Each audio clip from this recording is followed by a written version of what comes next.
Hello, this is Faith Winters, and today I will be talking to you about the broom closet, the dreaded broom closet. How do you come out to your family? How do you come out to your friends? Do you come out? If you want to come out, should you come out? How will they react? Well, I lived in the broom closet for a long time. I'm still in the broom closet, to a manner of speaking. My immediate family knows I'm Wiccan. My mom, my sisters, I think my cousin knows. My nephew knows, and and I have a couple of friends that know that I'm Wiccan, and they're all Wiccan themselves. But there was one relative I didn't want to know that was Wiccan because she's very religious, and I didn't want to lose her as a family member. I love her so much. She's my godmother, and she's everything to me. I love her so much. Like, she's such a wonderful person. And the other night, my husband was at my sister's house helping her move, and my sister had been drinking, and blurted out, "By the way, Faith and my husband are Wiccan."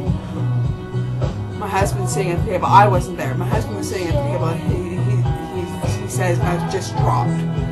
She said this right in front of one of her best friends, who's also a friend of mine, and our godmother. Our friend said, "Well, I don't judge anybody. To each your own." I knew this friend would be okay with it if she were ever to find out. My godmother didn't say anything. She lacked reaction. I texted her, but she hasn't gotten back to me yet. So I'll update you and let you know what happens there. But when the truth comes out, the chips fall where they may, and wherever they fall, you'll have to go from there. And it's scary telling someone that you're Wiccan, or not telling someone you're Wiccan. I have friends of mine who don't know that I'm Wiccan, and I don't want them to know, because they're very religious, and I don't want to lose them. So if I have to hide my beliefs in order to keep them, then I'm going to. Now that's controversial. Some people are like, "Oh, you should just tell them, be proud of who you are." I am proud of who I am. But you don't introduce yourself to someone as, "Hi, my name's Joe Blow and I'm Protestant." You don't have to tell everyone. Your religion doesn't define you. You define you. And what you do in your life defines you. If you're going to be a bank robber, then you're a bank robber. That defines you. If you're a good person and you volunteer, then you're a good person. That defines you. Your religion does not. And, I just hope my godmother gives me a chance to explain to her that it's a nature-based religion, and it's not evil, as a lot of Christians believe.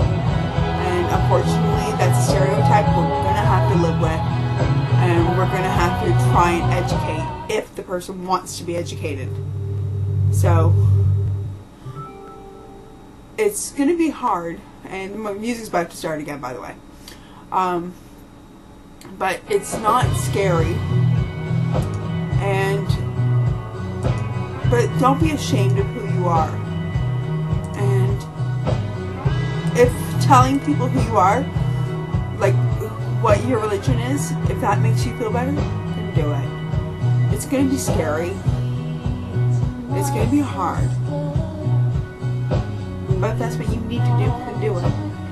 If you feel the need to not express who you are and tell them that I am Wiccan, you feel you shouldn't do that, it's not right for you, that's fine too. Sorry, I have a bit of bronchitis. The first person I told that I was Wiccan was my mother. And I remember my mom's face. It was like, "What? Excuse me?" That's pretty much her reaction. And I'm like, "Mom, it's nature-based. We honor nature. We honor Father God, you know, Sky Father and Earth Mother.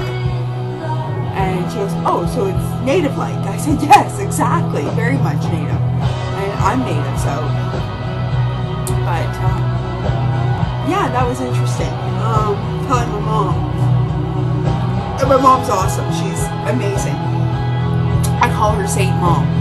So, but as for my godmother, I don't know how she's going to react. I'm looking at my cell phone, hoping that she'll text me back. So, I'll keep you updated and let you know what happens with my godmother. But I was wondering why I should do this video, and right now I'm in limbo. I'm not quite in one place, I'm not quite in the other place with my godmother.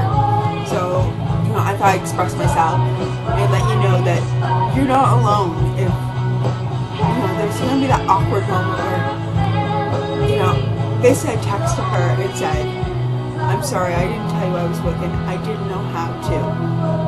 And then I decided for a second text saying, I love you so much, and I hope you know that you mean the world to me, and I would hate to lose you in my life. You know, and, you know, sometimes if you say that, people will hopefully see that, okay, you know, alright, do I really want to disown them? And unfortunately, people may get disowned because of other people's fears, ignorance. You know, you always have to think of yourself first. And if they think that having someone who's wicked in their life is a danger to them, then they're going to be scared and then they're going to run away. Don't judge them for that. Forgive them for that. And, you know, if they don't want to be in your life, that's their loss, not yours. So, I don't think my godmother will disown me. I don't see her doing that, but I do see her, well, you really are loved by God, and maybe you should go to church more. I can definitely see her saying that. And I'm going to tell her that when I went to church, it didn't feel right for me. So, the music's going to start again, by the way. I just have it on loop. But, anyway, don't be ashamed of who you are. If you feel you should tell people, then tell them. You know, and it's okay to tell this person, but not that person. That's okay, too. And I screwed up. I should have told my sister when I told her, by the way, I want to keep this quiet. Because my sister really thought my godmother knew. And I'm not mad at my sister at all. I'm not mad at her, you know. She screwed up. I screw up all the time. So it happens. So I'm not mad at her at all. I spoke to her today and I said, so I heard you told godmom. She goes, yeah, but she knew. I'm like, no, she didn't. So it was just like, well, she knows now. I guess so. So what do I do? So I haven't heard back from my godmother. I'm just looking at my cell phone right now, hoping that she texts me back saying I love you and I accept you. But she doesn't. She doesn't. So anyway, I'll keep you posted. I will put an update about coming out of the broom closet and when I hear from her. So wish me luck. I wish you luck. And lots of love. Blessed be. Bye.